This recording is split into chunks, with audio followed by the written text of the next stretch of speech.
Hey, what's going on, everybody? David Noy with Speakeasy HR, presented by Payroll Partners. We are here. It is July. I have so much planned for this month and have some amazing guests to come on and celebrate the 1 year anniversary of Speakeasy HR. Cannot think of a funnier HR comedian, personality to have on as we get into this month. So I have Peter Phelan. Welcome to Speakeasy HR. How are you today, my friend? I am good and very honored to be part of the first anniversary celebrations. Thanks for having me, man. Yeah, absolutely. It's been great to connect with you over the last few months as we've been planning this out. So appreciate you having time to jump on here and just have a lot of laughs and hopefully my cheeks hurt after we talk. So for those of you that are new to Speakeasy HR, we are live on LinkedIn and YouTube.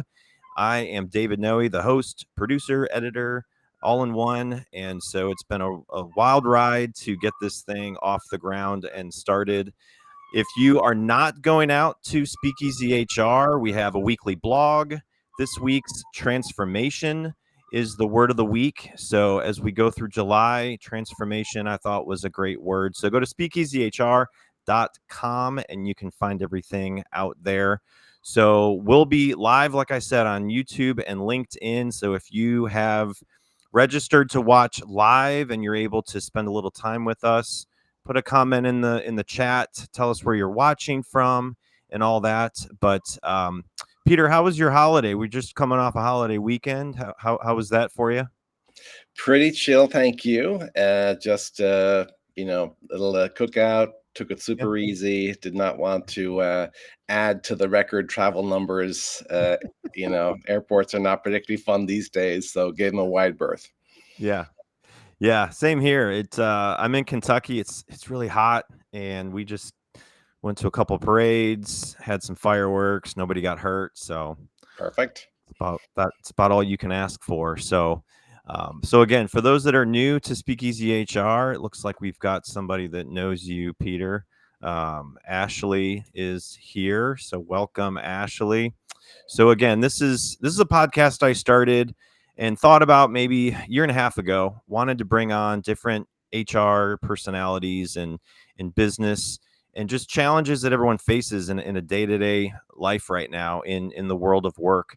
And a lot of what HR has to do is serious. It's a lot of hard work, strategy, but there's also humor into it, and you can apply that. So, cannot wait to get into your topic, Peter. And so, for those that don't really know you, because you and I got connected through a mutual friend, which a lot of these guests that I've had on, that's how it's been happening, is that I get introduced to people and someone says, "Hey, you should meet Peter. He would be a great future guest." So we started talking, and then I kind of learned a little bit more about what you've done, and you've done some disrupt HR work and just the day-to-day stuff that you do for HR searches. And so, can you just tell us a little bit about yourself, people that haven't heard about you before? And I know you do have some folks on here. Mark, welcome. Peter, break a leg. So you've got some fans coming in today, which is great. So if you want Sure. to just tell us about yourself and where you grew up and just to learn a little bit more about you.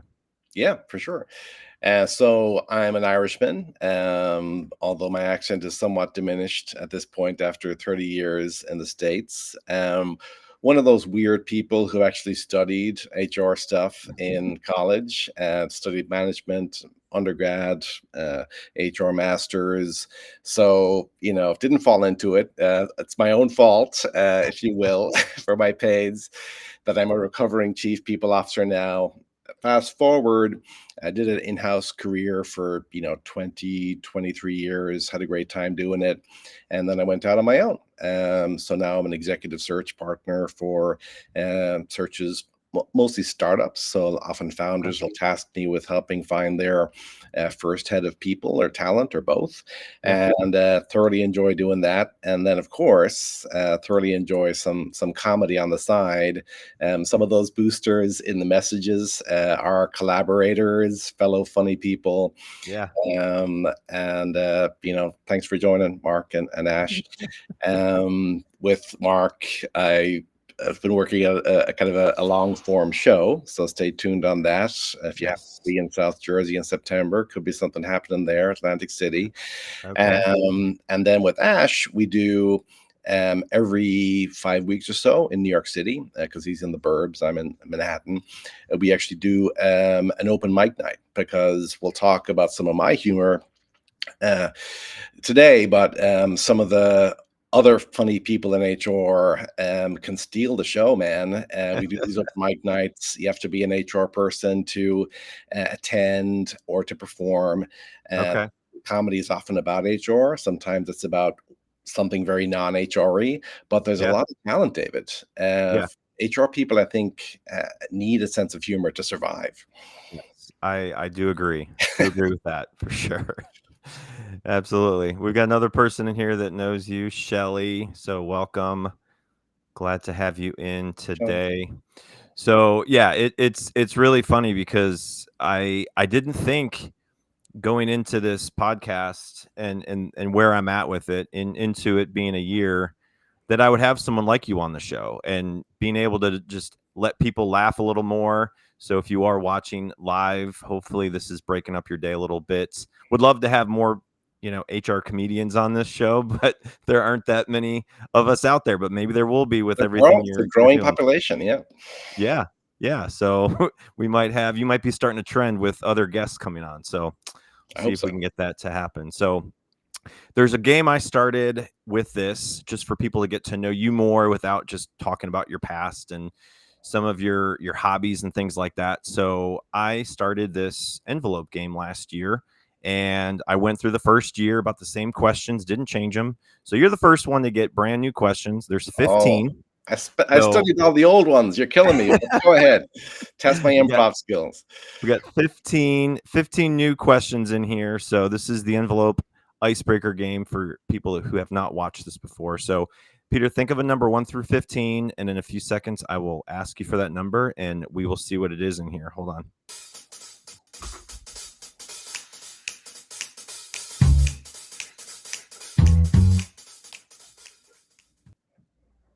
All right. Do you have a favorite number 1 through 15? We're gonna go 9. Niner. You got the niner. Okay. Number 9. I have no idea what this is. I just put him in here about 10 minutes ago. So, all right. What's something small that instantly boosts your mood at work? Something small that instantly boosts the mood. Well, a thank you never goes astray. Mhm. If I'd be more on brand if I was to talk about a humorous chain email that's just Yeah. building and building upon itself, always staying within good taste, but Yep. getting funnier by the second. But I'll keep it simple. I think everyone loves a good thank you. Yeah. I love it. Thank yous go a long way. If it's verbally in an email, a simple thank you card, or you got to have one of these little. That's the ultimate thank you right there. Yeah. You got to get one of those. That was my recent purchase. I blame TikTok Shop for that. So that's where that came from. All right, one more. I got to give you one more. Okay. 1 So through 15, let's not 9. let's go 5. Number 5. These are fun. I have no idea what I mean I put them in here 5 minutes ago. I should know what's in here. Okay, what what song instantly puts you in a good mood no matter what, Peter? Let's do Chumbawamba. Oh yeah? Okay. Yes, yes, That's a good the one. Tub Thumper. That's a good one too. Just so much fun, crazy, nutty, but inspirational. Yeah, Yeah, I love it. All right. So for this second year of this podcast, I am doing a lightning round. So this is going to be uh-oh.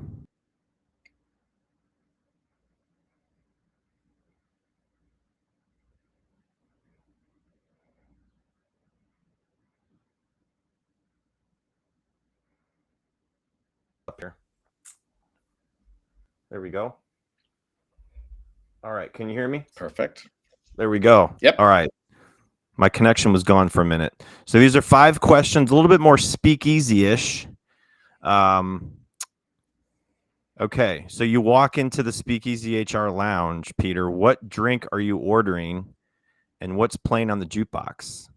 Ah, I think in this particular lounge, I would go for a Big Daddy IPA, Okay, California IPA, and okay. probably I think the vibe might be a bit Pearl Jammy. Pearl Jammy. Okay, love Yeah, it. yeah. Love the Pearl Jammy. That's awesome. There's not nearly as much great music as there was back in that time. So, Yeah, you I've know, got a that's Pearl Jam anecdote for later in the session. yeah. Okay. All right. So, when I came to you, Peter, and we were talking about this idea of you coming on, and it didn't take a long time to figure out what you were going to bring to the show.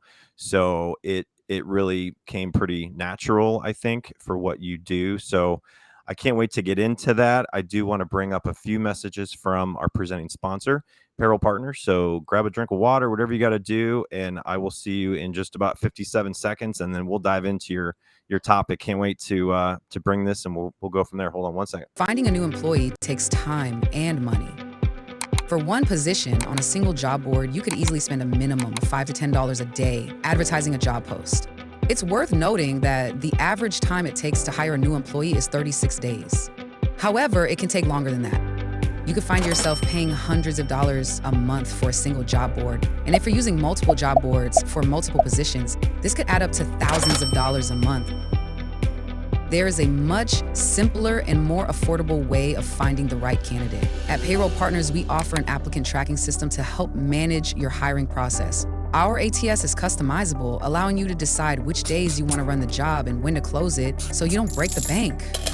And this feature lets you e-blast your network, posting jobs on multiple boards at once, all managed in one location. Payroll Partners, elevating your payroll and HR experience.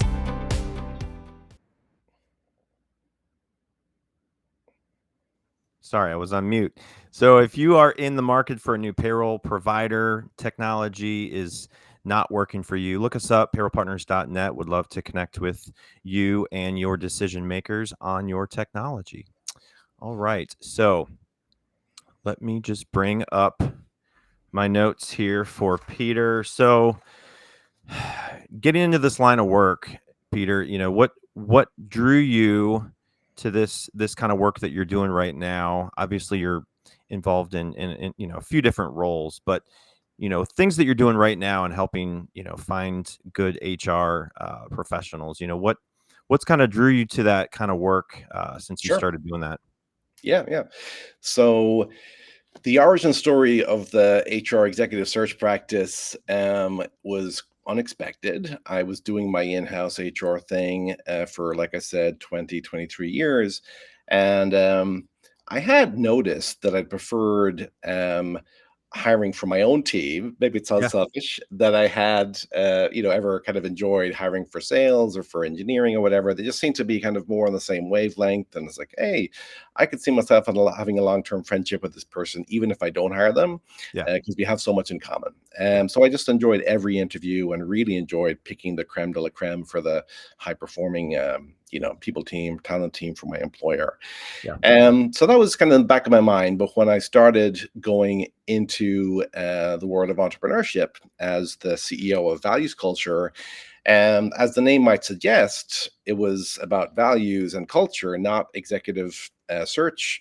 Maybe I should change the name, but anyway, um, I was doing culture definition projects, helping maybe less kind of people-minded engineering founders or whatever come up with their culture code. It wasn't necessarily the thing that came to them naturally. So I'd be the objective third party, come in as the culture doctor, do a bunch of analyses, always very data driven, competency rankings, personality assessments. And we'd come up with these, very data driven true values. And that was a ton of fun for a year and a half. And then the market spoke to me. The first client who was thankful for the kind of greater sense of self the culture analysis offered was asked me, hey, can you help us find a new head of people? Yeah. So that was the first of 125 searches for a head of people, and now it's the biggest part of my business. I still do an occasional culture project, love them, but yeah. It's an executive search practice for the most part now, and just came from listening to what the market wanted the most. Nice. I was listening. I don't know. It disconnected us at some point, so I don't know if it disconnected on your end or not. But I saw some things surprising things visuals, but the show must go on. That's what we things learn were going on the wacky. Yeah, stage. it's Yeah, I just kept rolling. we're crashing LinkedIn here with this. Um, that's okay. We'll keep going. So okay. So let's start with the basics. How do you define net mirth? Because this is one thing that I was really curious about. So, how do you define net mirth, Peter? Yeah. So I guess the question there, is what's your net mirth that I like to ask, and it's probably just, are you having fun? So there's a lot of people who are kind of miserable in their jobs, and here in Manhattan, especially, I know some very miserable but very wealthy Wall Street people. They're doing really well. Making their seven figures a year, but it could kind of hate their jobs. Yeah. So in my view, there's a value in smiling every day at work, which I am thankful I get to do, to where I don't need to earn as much dollars, because I value my net mirth. So I think, a job that doesn't give you some joy to where you're laughing or smiling on a daily basis may not be worth it. And you may be frozen again. You're certainly very still, just looking at uh, me drop these truth bombs very attentively. Either that or you're frozen.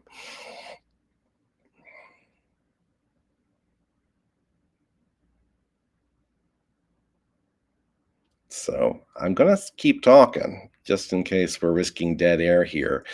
So I'll go into the origin story of where the worlds of finance and my version of net worth first met, which was during my in-house days at Bloomberg Financial Markets. People will know Mayor Bloomberg. It's the same company, made him a multi-billionaire. Now screens are changing again. So my role there at Bloomberg was to be an HR guy. So I had this thesis at the same time that even humorless Bloomberg could do with an injection of net mirth. So maybe not just be all about the dollars. So the first, little hint of that, where I introduced it, was in benefits, communications, specifically benefits enrollment meetings. So this was a little bit going off script, but the feedback was great. So I started to do these entertaining benefits enrollment sessions, and word got out, and attendance went up. And you might wonder what an entertaining benefits enrollment session looks like or sounds like. So I was just a little bit irreverent in them. So there are certain taboos at Bloomberg at the time. I don't know if this is true, but 20 years ago when I was there, if you ever quit your job at Bloomberg, as I the world, and you could never come back. So it was like this. It wasn't exactly like golden handcuffs. It's just like this weird rule, where if you ever betrayed us, you'd never be welcome back again. So leaving was taboo at Bloomberg. So I'm doing this one benefits enrollment session specifically on 401k down in the DC office. And this one woman keeps asking questions that were on a very certain theme. So when I talked about the match on the 401k plan, she'd be like, yeah, what happens to the match when you leave? So I'd answer the question and, go on to the next topic. And, maybe it's changing your investment mix, of where the money is invested. Right. What happens to your ability to make investment mix changes after you leave? So she kept, broaching this taboo topic at Bloomberg. At least it was taboo of leaving. And then eventually on the third question, I was like, hey, I'd just be happy at this point if you don't quit before the end of this day session, and then the laughter, a wave, moved across this somber group of Bloomberg journalists when I was imagining her up again, resigning during the 401k education session. So I guess I got hooked, and then I started pitching the idea of humor as a kind of a source of edutainment, where you might remember the content a little bit better. Yep. Oh yeah, that's when she kept leaving. Oh, the investments. Oh yeah, the match. Oh yeah, she kept leaving. There was like a connection there. It made it memorable. Yep. So I pitched it to Bloomberg TV, but of course, it's very serious. They said no. I pitched it to Bloomberg Markets Magazine. Again, money's very serious. No, but third time was a charm, and I got to do some work on Bloomberg Radio. I was actually on there 180 times, David, doing Wow. very silly but kind of memorable edutainment bits. I was Yep. basically the Dear Abby, where I would write this letter of dear, bewildered, Yeah. bewildered in Brooklyn. I've just arrived on the off the boat from Ireland, and there's something up in the local bank saying tax deductible contributions to the IRA. What is going on? So then, of course, I switched to Peter, and well, it's not the Irish Republican Army. This is actually the individual retirement account. And then it caught on, and 180 segments later, had built up a little bit of a body of work as the finance ear, and it was kind of HR for the most part, because that's what I knew best. So a lot of benefits, a lot of workplace stuff. We didn't stick with just the financial markets. We got creative. Yeah. We had another network connection issue, so hopefully you just kept talking, because I did. I just kept going. Yeah, show must go on. This isn't your first rodeo.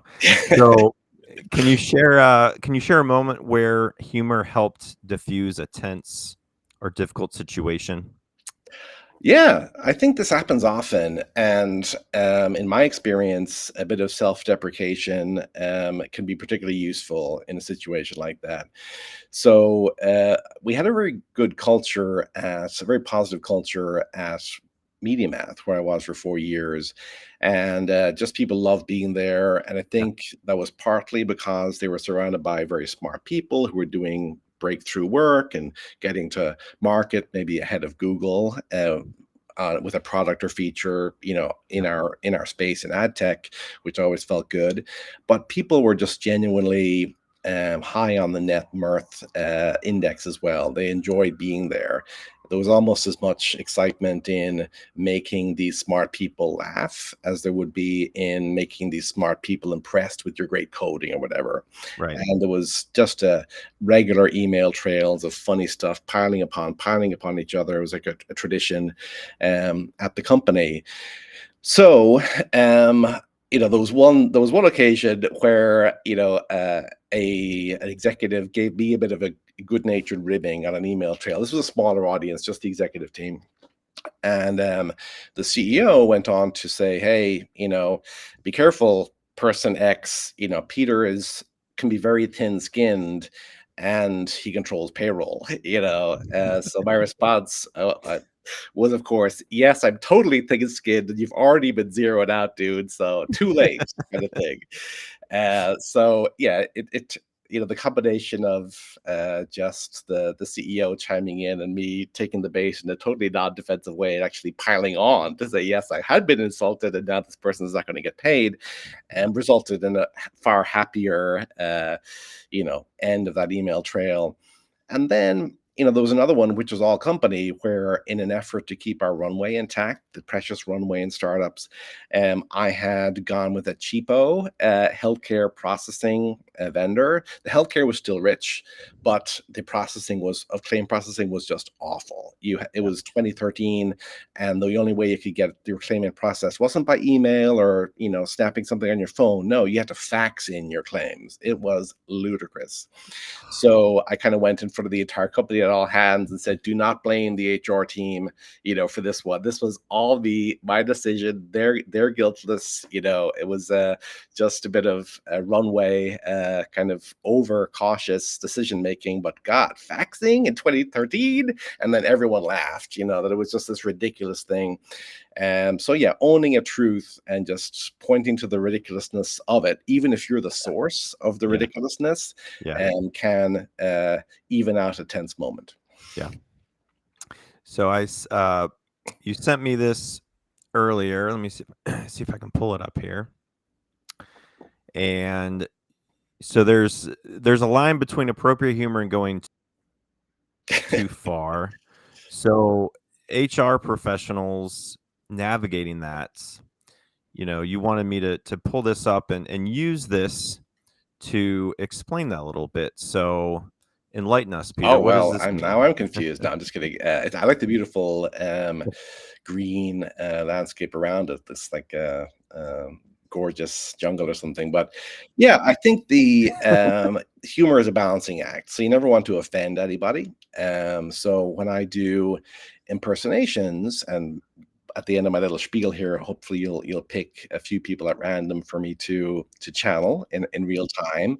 But before we get to that, yeah, I just think that you should never make fun of anybody, with the possible exception of yourself. And you can make fun of a ridiculous Yep. situation, but I think as long as you're steering clear of mockery, and you're off to a great start when it comes to humor. And then while you'll see there's a diversity of folks there on the visual, you'll see that they're all either Caucasian males or fictional cartoon or Star Wars characters. Yep.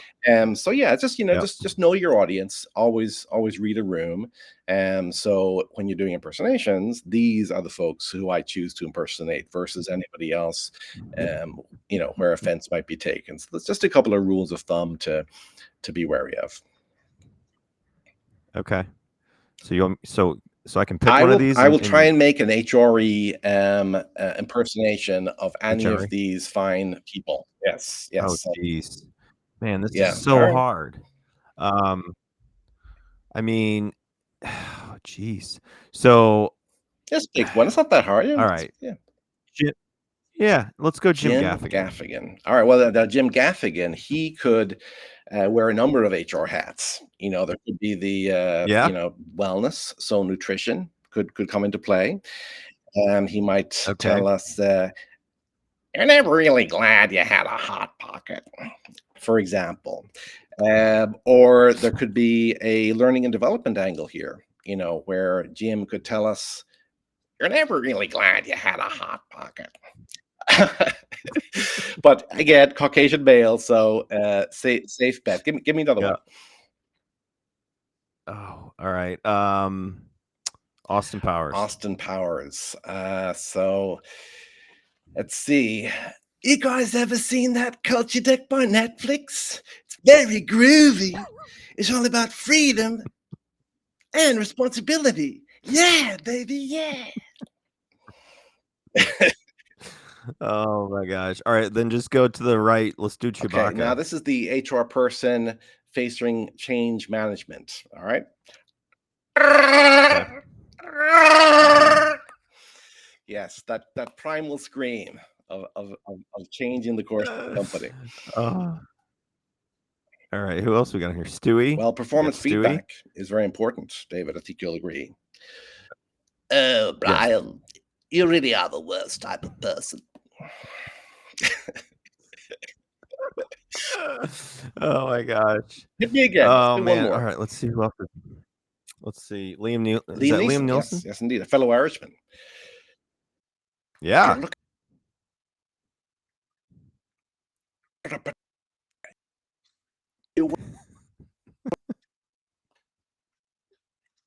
Who's your stuff? So the audience, I told you to pick a bunch of different ones, and you chose the opposite of what I told you. So this is just evil on your part, but I think I did okay.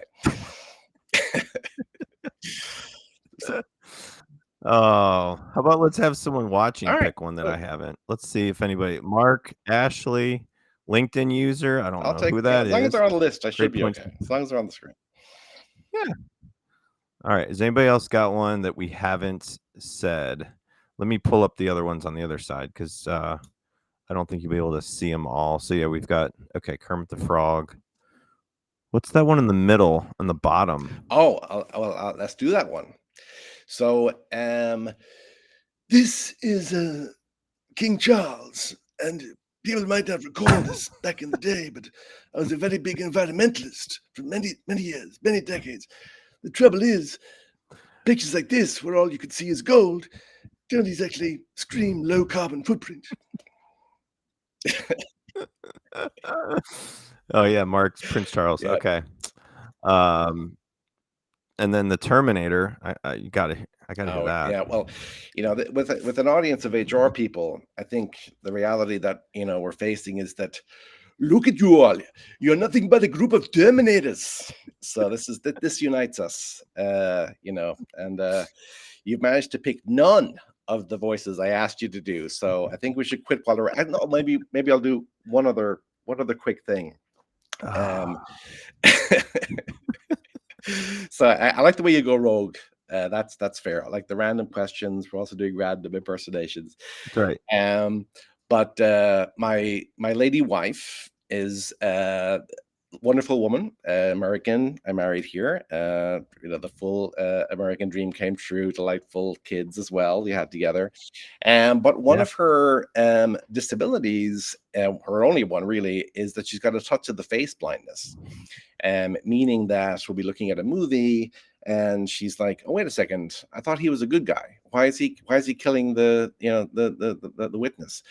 And I'm like, well, no, he's another Caucasian male, but he looks a bit like him, but no, it's a different guy, So I was just kind of picturing how she would do in one of the X-Men movies, where you've got, Sir Ian McKellen and Patrick Stewart doing one of their fabled meetings after, because they've had a bit of a love-hate relationship.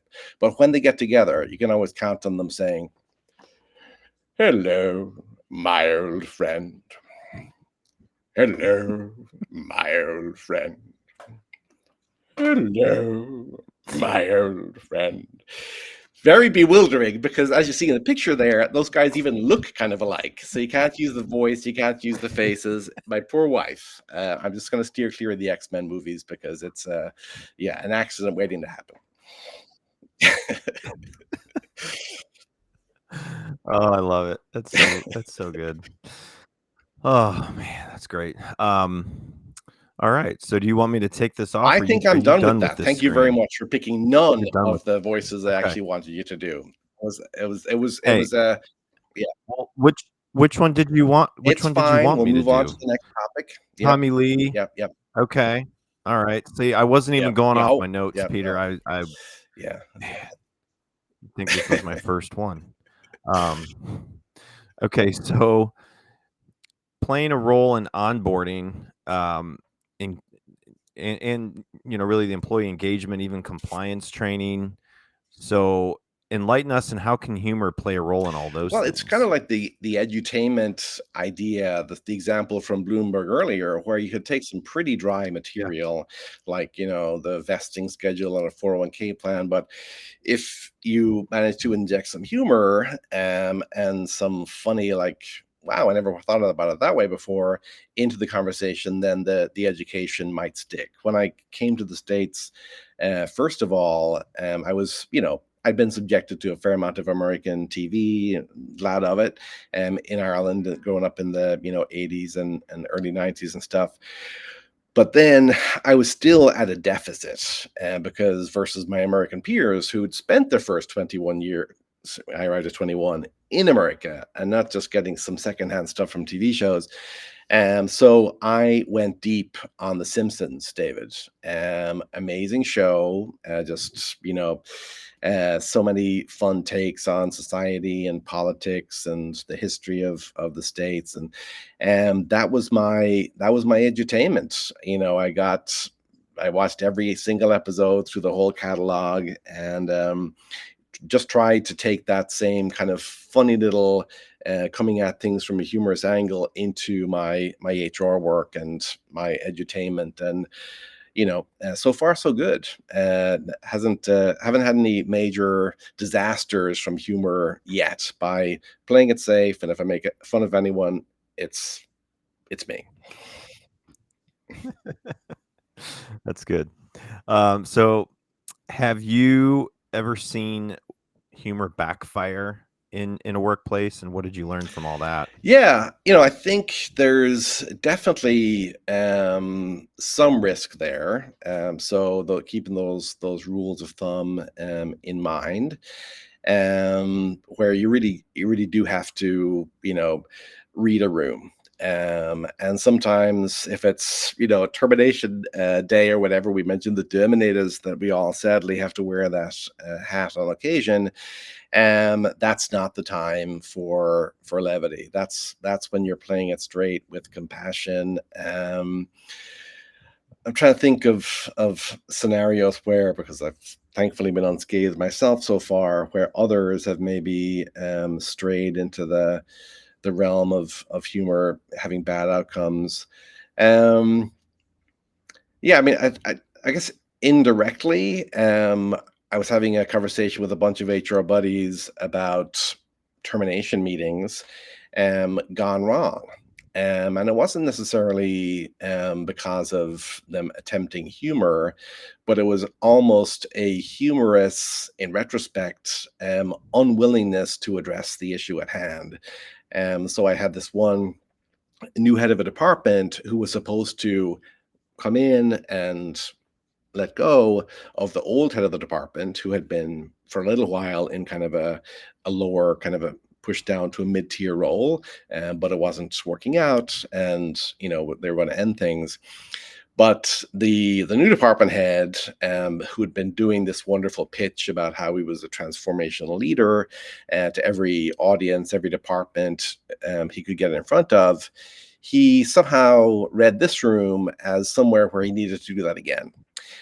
So for the first 15 minutes, he was talking to the old head of the department about such an exciting time of change and transformation. We were going to do amazing things as a new function. It was going to be awesome. And then after a 15-minute sales pitch, he's like, sadly, this bright future, you're not going to have a part of it. And the poor guy, is, and that was only after a few kicks under the table from me for the firing manager to get to the point. But yeah, I think we HR people have to see the humor in these painful situations to stay sane, for sure. Yeah. Yeah.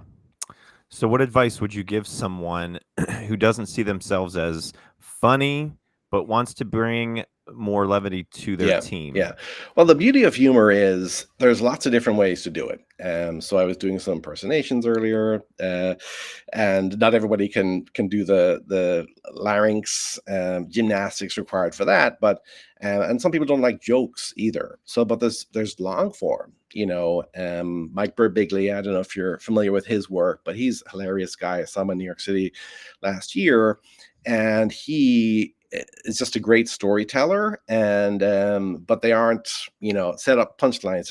It's an hour show, and it's all very, very engaging. But he'll turn stuff like having bladder cancer, or having because he had that, as well as being a chronic sleepwalker, where he's been known to walk out of a plate glass window on an upstairs room, and thankfully live to tell the tale. But he's it's more long form. I did one of these recently at an event where I shared another somewhat life and death, but nothing like Birbiglia's situation, where I was at one of my in-house jobs and just busy schedule, going from meeting to meeting. And as a meeting, I saw an update on LinkedIn.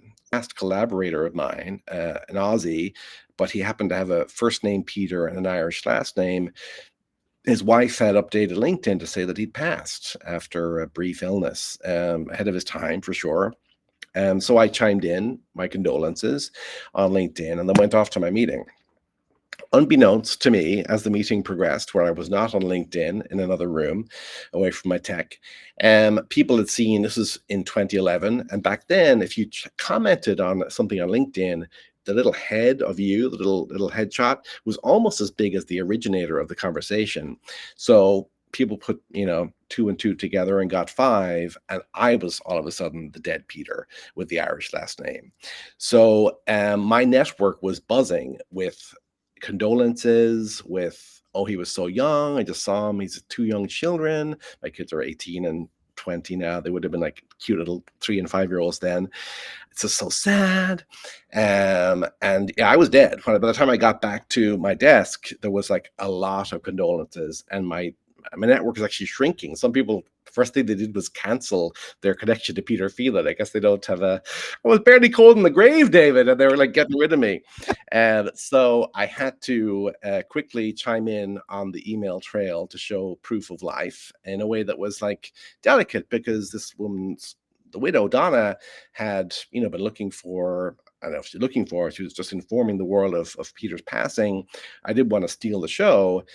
So I just kind of quietly repeated my condolences about Peter, and then I underscored bold the last name, not me, and then tried to track down the origin of my death. So the first well-connected person on LinkedIn who had concluded that I was dead.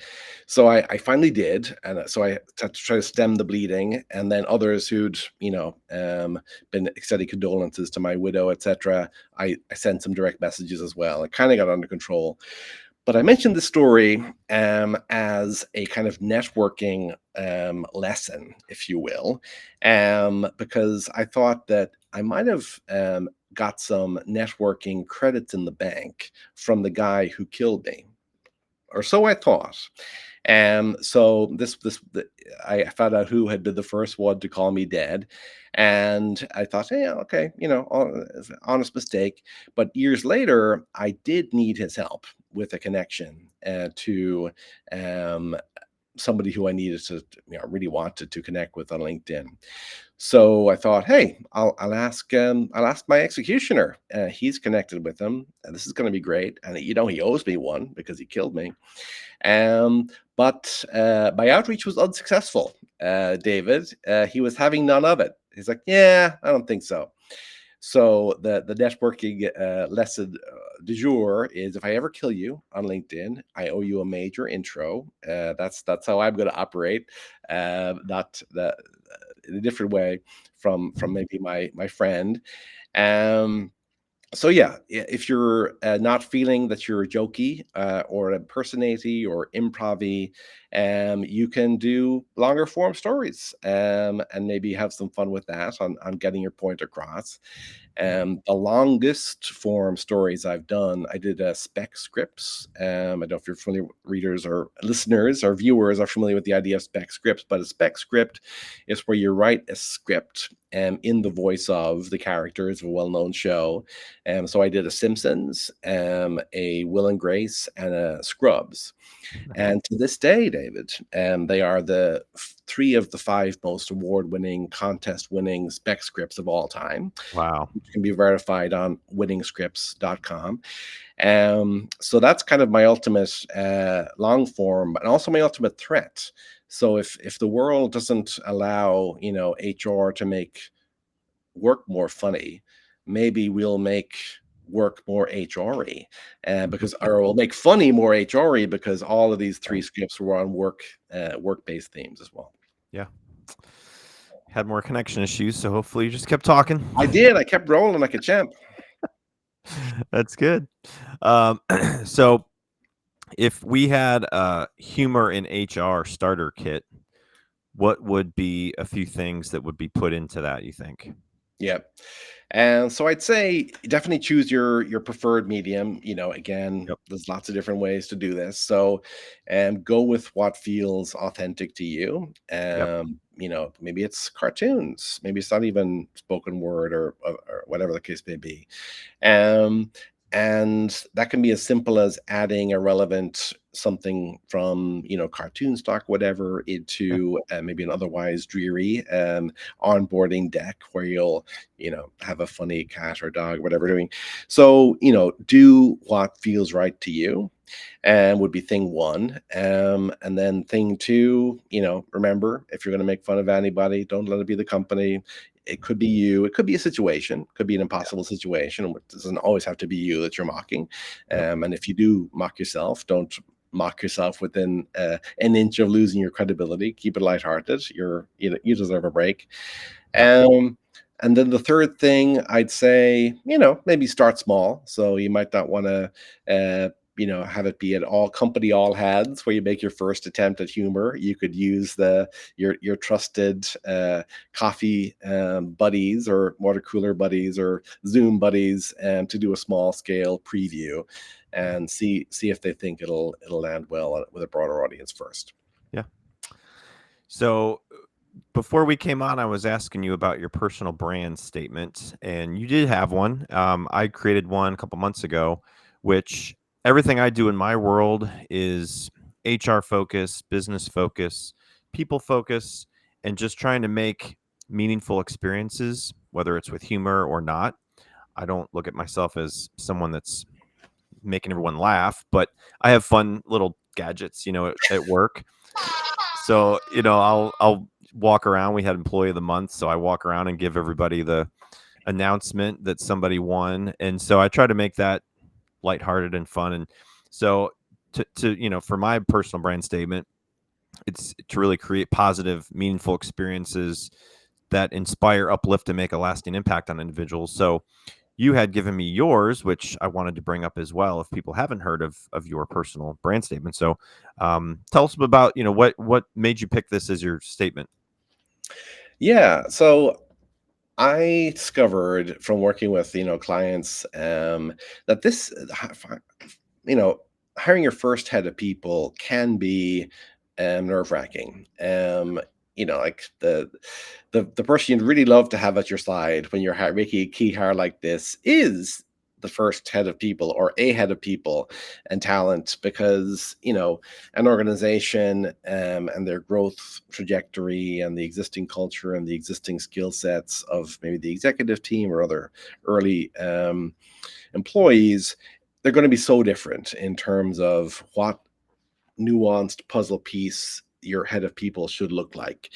Yeah. So my goal is to make it far easier by kind of having that frame of reference of placing 125 plus of them, and also having been one for many years, that I Yeah. can quickly say, okay, yes, you'd love to have the sun, moon, and stars, but based on where you are today, what's the mission critical stuff for the next 18 months? And they're like, I don't know.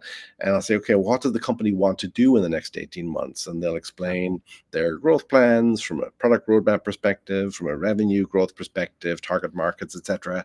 And then I'll be able to translate that into the kind of head of people and that might make sense for them. And then, reading their strengths and weaknesses as a leader, I might be able to add in, okay, and if you're comfortable, tell me, what you think your strengths and weaknesses are. And if they aren't, whatever, then I'll try and just kind of read them as an HR person and say, oh, and we can also add these ingredients to your people and talent job description. And then I see shoulders beginning to relax. And like, oh wow, so this great head of people can also be a bit like a chief of staff too, because they're business savvy and they'll help with my priorities. Yeah, the shoulders are getting more and more relaxed. And it's just like taking this scary thing and demystifying it, and then having a little bit of fun, hopefully with a little humor along the way. Yeah. Very good. Well, thanks for sharing that. Most people that are listening hopefully have a brand statement of their own. If not, I would challenge you to try to do that, and just think about what you're doing in your day-to-day lives and try to come up with that, just so other people know more about what your focus is. So, Peter, do you have a favorite comedian that you have met, spent time with over the years? Is there one in particular that is kind of your overall favorite? So I was lucky enough earlier this year to appear on a stage. It was Gotham Comedy Club, and it was just a stellar lineup.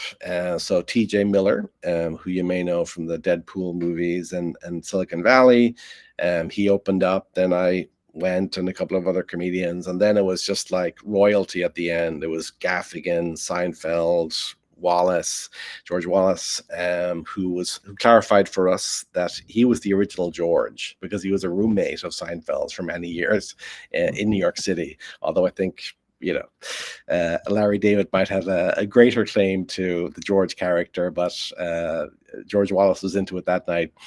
And so that was very special. I got to speak with Gaffigan briefly afterwards. He's amazing. But I think in terms of sheer volume of, funny, memorable stuff, it could actually be Seinfeld. Because I watched every episode of all 9 seasons, multiple times. Yeah. And it's just such good stuff, and it's aging pretty well in 2025. Yeah. So yeah, I think Seinfeld might be the winner.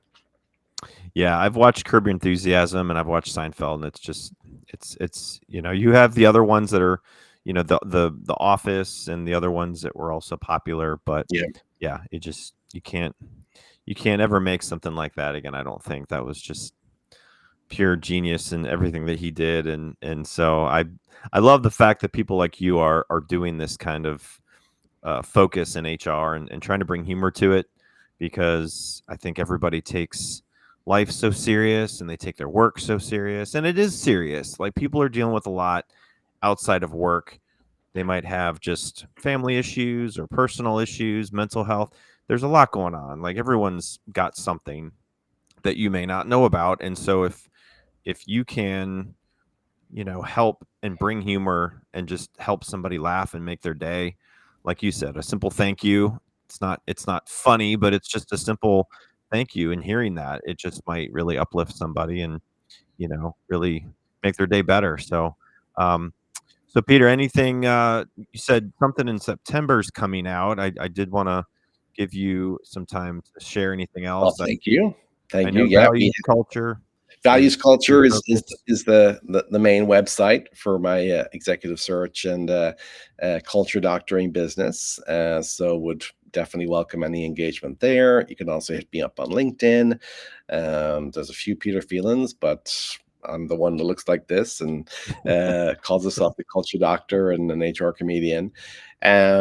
We have that South Jersey SHRM event, Atlantic City, end of September. Mark and I, the first commenters in the trail, and then Ash Bandel is my partner in crime on these events, these open mics for HR people in New York City, and we're expanding to New Jersey. We're spreading in the coming weeks. So keep an eye on funnyhrpeople.com for those details.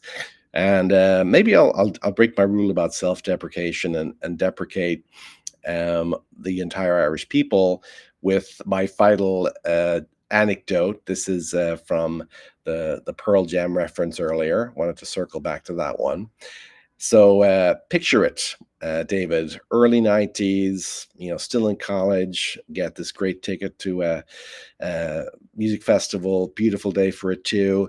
So we're outside waiting for Pearl Jam to come out. They were a little delayed, but temperamental artists were not one to question it.